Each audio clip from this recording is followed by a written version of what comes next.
है तो हिंदू मुसलमान एक जगह रहेंगे तो स्वाभाविक तौर पर कभी तू मैं हो सकता है।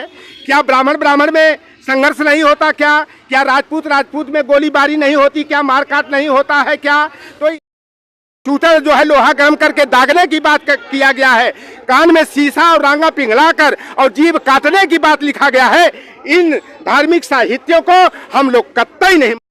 तो क्या कुछ जो है खास संदेश देना चाहते हैं हमारे चैनल के माध्यम से देशवासियों को? मैं चाहूंगा कि जो आपका ये चैनल है इसको लोग सब्सक्राइब करें, इसका अधिक से अधिक दर्शक बने और आपके चैनल के माध्यम से यह कहना चाहूंगा कि ये धार्मिक पचड़े में न पड़के, क्योंकि आरएसएस और भारतीय जनता पार्टी देश की जनता का ध्यान असल मुद्दों से हटा करके धार्मिक उन्माद पैदा करके 2024 का चुनाव जीतना चाहती है। जाते शूद्र संस्कारादुच्यते वेदाध्यायी भवेत विप्रः ब्रह्म जानाति ब्राह्मण।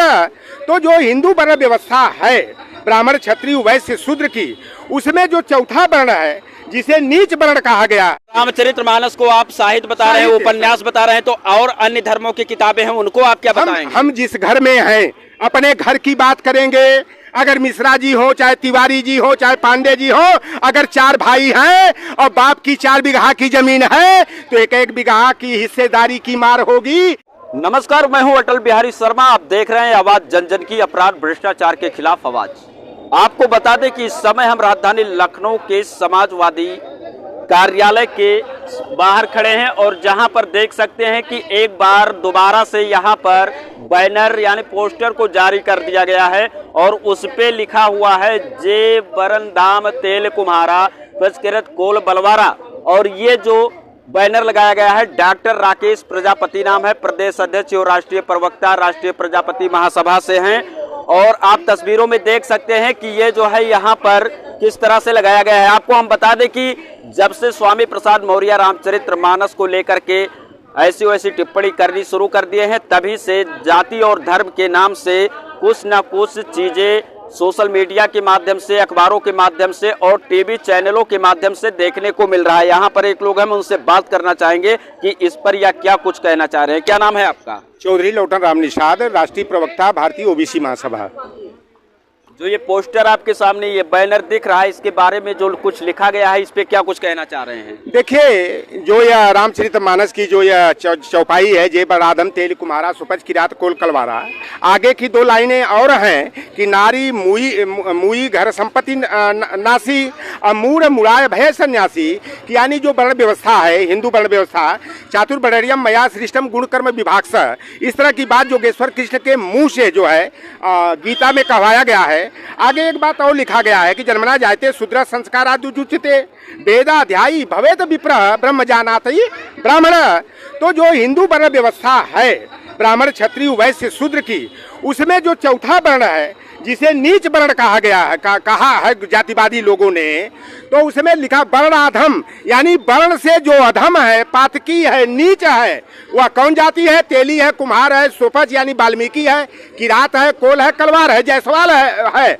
और आगे लिखा कि जब इनकी पत्नियां मर जाती हैं, इनकी घर संपत्ति नाश हो जाता है, तो यह सर मुड़ा करके ये सन्यासी बन जाते हैं। इस तरह की तमाम रामचरितमानस में दोहे, चौपाइयां और छंद हैं जो किसी न किसी जाति को अपमानित करने के लिए लिखे गए हैं। एक जगह उसी रामचरितमानस में लिखा है कि अधम जाति में विद्या पाए अभयहु यथा यही दूध पिलाए, कि जिस तरह से सांप को दूध पिलाने से और वह विषैला और जहरीला हो जाता है, उसी तरह जो अधम जाति के हैं, जो शूद्र और नीच जाति के हैं, इनको शिक्षा देने से जो है कि और जहरीले हो जाते हैं। मैं एक आपको बात बता दूं कि वाल्मीकि जी, जो वाल्मीकि रामायण जो संस्कृत भाषा में लिखा गया है, उनके अगर पूर्व काल को देखेंगे तो वह एक लुटेरा थे। वह साधु सन्यासियों को मारने का, काटने का, लूटने का काम करते थे, लेकिन वह शिक्षित थे तब वह शूद्र वर्ण के अंतर्गत थे। लेकिन जब उनके अंदर विद्वत्ता आई, वह पढ़ लिख करके विद्वान बन गए, तो उन्होंने वाल्मीकि रामायण जो है के जैसा महान ग्रंथ की रचना कर डाले। लेकिन रामचरितमानस जो आज का लिखा हुआ चीज नहीं, ये कई साल वर्षों पुराना है और अभी तक इस पे कोई टिप्पणी, कोई चर्चा नहीं हो रही थी। लेकिन 2024 का चुनाव जैसे आने वाला हुआ, इसी वजह से तो नहीं ऐसे चर्चाएं होनी शुरू हो गई। देखिए, हर घटनाक्रम के लिए समय काल परिस्थितियां होती हैं। यहाँ पर हिंदू महासभा के लोगों ने, ब्राह्मण महासभा के लोगों ने, आरएसएस के लोगों ने अंग्रेजों भारत छोड़ो का नारा कब किया? 1942 में क्यों लगाया? 712 में मोहम्मद बिन कासिम का शासन हुआ, तब हिंदू धर्म खतरे में नहीं पड़ा। गोरी वंश हो, तुगलक वंश हो, लोदी वंश हो, मुगलों ने कई वर्षों तक शासन किया, लेकिन हिंदू धर्म खतरे में नहीं पड़ा। और आज जब भारतीय जनता पार्टी आरएसएस का देश का प्रधानमंत्री है, राष्ट्रपति है, सारे देश में सारे राज्यों के राज्यपाल हैं, कई राज्यों में सरकार है, तो यह हिंदू धर्म खतरे में कैसे है? यह हिंदू मुसलमान की जो बात की जा रही है, देखिए ब्राह्मण हो चाहे राजपूत हो, क्षत्रिय हो चाहे लोहार कुहार सुनार हो, तेली तमोली बरई बारी नाई धोबी कुजरा कसाई फकीर हो, जुलाहा हो, गद्दी हो, हम एक गांव में रहते हैं। तो ब्राह्मण हो चाहे मुसलमान हो, निषाद हो चाहे राजपूत हो, जब हम एक जगह रहते हैं तो एक दूसरे के सुख दुख में साझीदार बनते हैं। और कहा जाता है कि जब दो हड़ियां एक जगह होती है तो टकराहट भी होती है। तो हिंदू मुसलमान एक जगह रहेंगे तो स्वाभाविक तौर पर कभी तू मैं हो सकता है। क्या ब्राह्मण ब्राह्मण में संघर्ष नहीं होता? क्या राजपूत राजपूत में गोलीबारी नहीं होती? क्या मारकाट नहीं होता है क्या? तो ये जो धर्म के मुद्दे पर जो धार्मिक उन्माद पैदा करके आरएसएस और भाजपा जो रामचरितमानस के मुद्दे तक केंद्रित कर दिए हैं, चौपाइयों तक, यह पिछड़े दलित वंचित समाज की जो मूल समस्याएं हैं कि जो ओबीसी की जातिवार जनगणना की मांग हो रही थी, ओबीसी को एससी एसटी की तरह कार्यपालिका विधायिका में समानुपातिक आरक्षण की मांग हो रही थी, जो सरकारी संस्थानों को कांग्रेस पार्टी ने जो है देश की तरक्की के लिए गेल भेल सेल रेल ओएनजीसी हो, पोर्ट ट्रस्ट हो, एयरपोर्ट हो, हवाई जहाज हो, कल हो, कारखाने हो, काटन मिल हो, चीनी मिल हो, फर्टिलाइजर कारखाने हो, ओएनजीसी हो, पावर प्लांट हो, और बहुउद्देशीय नदी घाटी परियोजनाओं के माध्यम से उसने विद्युत उत्पादन का और नहरों का जाल बिछा करके जो देश को आत्मनिर्भर बनाने का काम किया।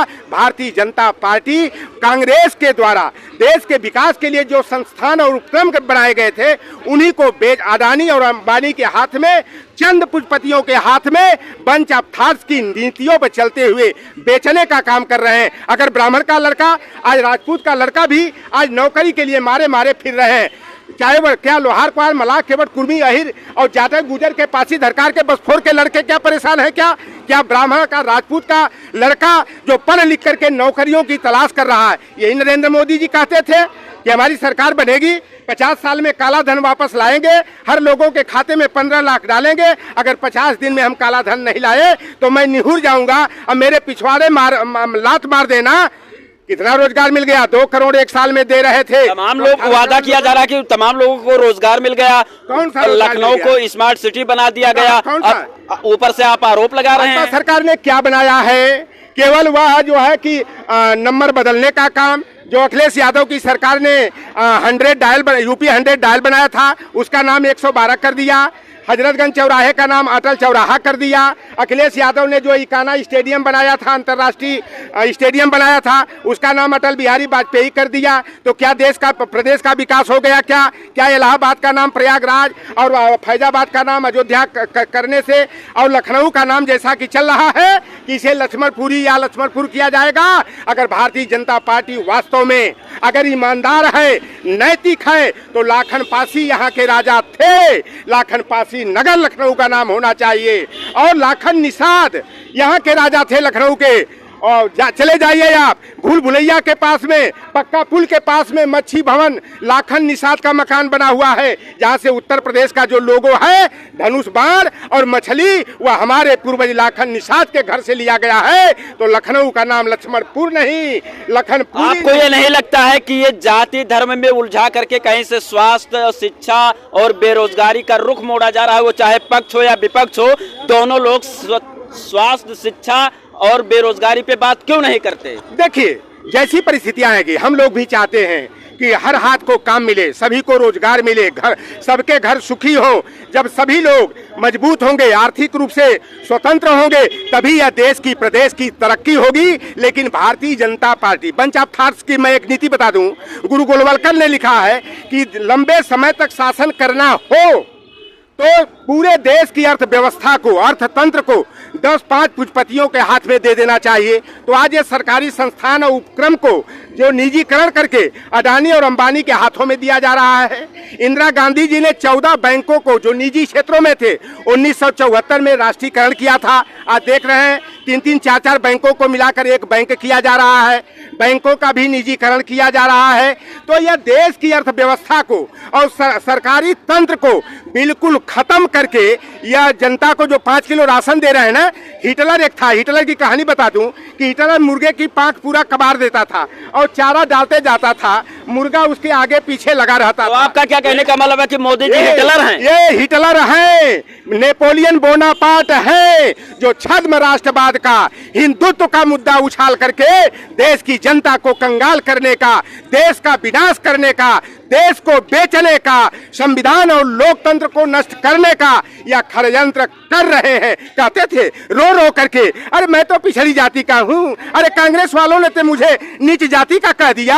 अरे इन्होंने 10 अक्टूबर 2013 को केरला के कोच्चि में माता अमृतानंदमयी के मठ में कहे थे मैं तो पिछड़ी जाति का हूँ और राजनीति में बहुतों के लिए अछूत हूँ। अगला 10 बरस पिछड़ों दलितों का होगा। अरे मोदी जी, अगर पिछड़े का स्वाभिमान है, आपका जमीर जिंदा है, तो सेंसस 2021 की जो प्रक्रिया चल रही है तो ओबीसी की जातिवार जनगणना होनी चाहिए और ओबीसी, एससी, एसटी को, सभी धार्मिक समूहों को कार्यपालिका में, विधायिका में, न्यायपालिका में और निजी क्षेत्रों में भी डाइवर्सिटी रिजर्वेशन पॉलिसी के तहत आरक्षण और कोटा की व्यवस्था होनी चाहिए। लेटरल एंट्री बंद होनी चाहिए। कॉलेजियम खत्म करके राष्ट्रीय न्यायिक सेवा आयोग की यूपीएससी के प्रतियोगी परीक्षा के पैटर्न। आप ये बताइए कि आप जो है, आपसे लास्ट सवाल मैं करूंगा आपसे, आप ये बताइए रामचरितमानस को मानते हैं या नहीं मानते? मैं रामचरितमानस को एक साहित्य मानता हूँ, एक किताब मानता हूँ, धार्मिक ग्रंथ नहीं मानता हूँ। और न रामचरितमानस को पढ़ने से हमारे घर में सुख समृद्धि आ जाएगी, देश का विकास हो जाएगा, प्रदेश की तरक्की।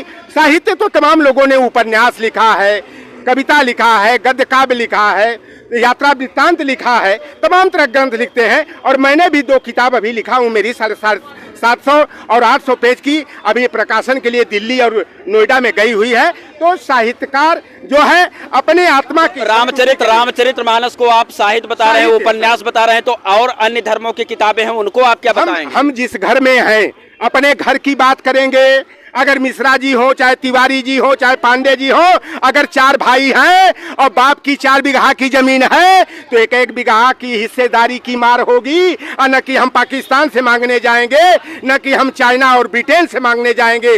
तो यह जो धर्म के नाम पर जो साहित्य रचे गए हैं, मनु स्मृति हो, चाहे रामचरितमानस हो, चाहे पराशर स्मृति हो, व्यास स्मृति, नारद स्मृति हो, इस तरह की जो स्मृतियां लिख करके तमाम बड़ी बड़ी जाति समूहों को अपमानित किया गया है, नीच कहा गया है। अंगुली काटने की बात, कान टूटर जो है लोहा गर्म करके दागने की बात किया गया है, कान में शीशा और रांगा पिघलाकर और जीभ काटने की बात लिखा गया है। इन धार्मिक साहित्यों को हम लोग कतई नहीं मानेंगे। तो भारत में तो कुरान का भी उतना ही महत्व है, बाइबल का भी उतना है जितना रामचरितमानस का है अपने अपने धर्मों। मैं पहले ही कह दिया, मेरा कुरान और बाइबल के पचड़े में नहीं पड़ना है। अगर तथाकथित मैं हिंदू हूँ तो हिंदू धर्म व्यवस्था में जो हिंदू धार्मिक साहित्य है, अगर उसमें हमें लांछित किया गया है, अपमानित किया गया है, गाली लिखा गया है, तो हम अपने घर को देखेंगे, हम हिंदू साहित्यों को देखेंगे, न कि कुरान, बाइबिल और अवेस्ता को देखेंगे। तो क्या कुछ जो है खास संदेश देना चाहते हैं हमारे चैनल के माध्यम से देशवासियों को? मैं चाहूंगा कि जो आपका ये चैनल है इसको लोग सब्सक्राइब करें, इसका अधिक से अधिक दर्शक बने। और आपके चैनल के माध्यम से यह कहना चाहूंगा कि ये धार्मिक पचड़े में न पड़ के, क्योंकि आरएसएस और भारतीय जनता पार्टी देश की जनता का ध्यान असल मुद्दों से हटा करके धार्मिक उन्माद पैदा करके 2024 का चुनाव जीतना चाहती है। वो तो लगभग सभी पार्टियां कर रही हैं, लेकिन हम लोगों की लड़ाई मंडलवाद की होगी। कमंडल को भगाना है, मंडलवाद को आगे बढ़ाना है, संविधान और लोकतंत्र। अच्छा ये बताइए, ये जो कानपुर में जो बुलडोजर चला, उस बुलडोजर का क्या नाम देंगे? बाबा का बुलडोजर या अपराध वाला बुलडोजर या भ्रष्टाचार वाला? मेरे भाई, अभी तक बाबा का बुलडोजर ही कहा जाता रहा है। तो दीक्षित परिवार पर वह बुलडोजर चला, वह गरीब परिवार अगर वह मान लो ग्राम समाज की जमीन पर रिहायशी झोपड़ी बना करके रह रहा था, तो ये लोग प्रधानमंत्री आवास देने की बात करते हैं, लोगों को जमीन का पट्टा देने की बात करते हैं। तो वह माँ और बेटी जो जल के मर गई, उनका बेटा और उनका उस लड़की का भाई बजरंग दल का सह संयोजक था कानपुर का, उसको जमीन का पट्टा दे देते, उसका भी प्रधानमंत्री आवास योजना या उससे बड़ा मकान बनवा देते। लेकिन यह भारतीय जनता पार्टी सरकार और इसकी पुलिस गरीबी नहीं, ये गरीबों को मिटाने का काम कर रही है, गरीबों का सत्यानाश करने का काम कर रही है। और जोगी की सरकार एक जाति विशेष की सरकार है, यह संपूर्ण हिंदू समाज की सरकार नहीं है। धर्म आस्था को लेकर के तो बातें अब यहाँ तक हो गई कि अब अड़प झड़प भी सामने सामने पड़ने से, और अभी जो है स्वामी प्रसाद मौर्य और महंत राजू दास में दोनों लोगों में झड़प भी हो गई। अरे भाई, कहा गया ना, हमारे वही हिंदू साहित्यों में हम लोग 6वीं कक्षा में पढ़ते थे, तो संस्कृत में एक श्लोक था, सठे साध्यम समाचरित। अगर दुष्ट के कहा गया कि दुष्ट के साथ दुष्टता का बर्ताव करना चाहिए। जो गर्दन काटने के लिए बताओ 21 लाख का इनाम घोषित करता है, जो है कि जीभ काटने के लिए 10 करोड़ का इनाम घोषित करता है, परमहंस स्वामी फर्जी जगत गुरु महामंडलेश्वर हरि सिंह, जो अखिलेश यादव का, नीतीश कुमार का, तेजस्वी यादव का, स्वामी प्रसाद मौर्य का, राजेंद्र गौतम का कि गोली मारने की बात करता है। यह परमहंस आचार्य जो कहता 3 तलवार मंगाया हूं, एक से चंद्रशेखर का गर्दन काटेंगे, एक से स्वामी प्रसाद मौर्य का, और तीसरे से आम आदमी पार्टी के सरकार में जो पूर्व शिक्षा मंत्री थे राजेंद्र पाल गौतम का काटेंगे। ये बाबा है, अरे ये संत है, इन्हें संत का अर्थ नहीं मालूम, इन्हें धर्म की परिभाषा नहीं मालूम, इन्हें जगत गुरु का अर्थ नहीं मालूम। और एक बात मैं बता दूं कि दुबे चौबे पांडे तिवारी चौबे चटर्जी बनर्जी मुखर्जी के घर में कोई पैदा हो जाए, कुकर्मी हो, दुष्कर्मी हो, व्यभिचारी हो, लुटेरा हो, वह ब्राह्मण नहीं कहा जाएगा। जन्मना जायते शूद्र संस्कारात् दुजुते। अगर एक चमार के लड़के का, पासी के दरकार का, मुसलमान का हो चाहे पारसी का, यहूदी का, अगर उत्तम चरित्र है, व्यवहार है, तो वह सम्मान का पात्र होगा।